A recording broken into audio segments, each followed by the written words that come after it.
были авторские композиции, сейчас мы их перемешаем тоже с бурятской песней, это уже будет авторская бурятская песня.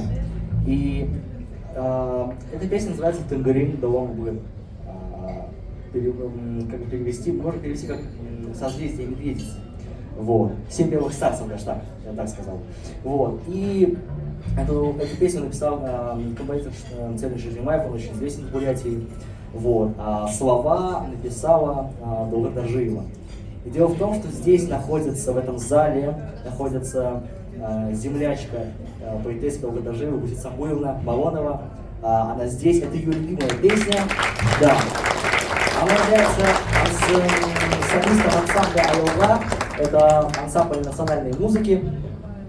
И этот ансамбль тоже во многом помогал. Я вдохновение из народной музыки черпал именно из общения с ансамблем с людьми, вот, потому что они кто знают национальную музыку.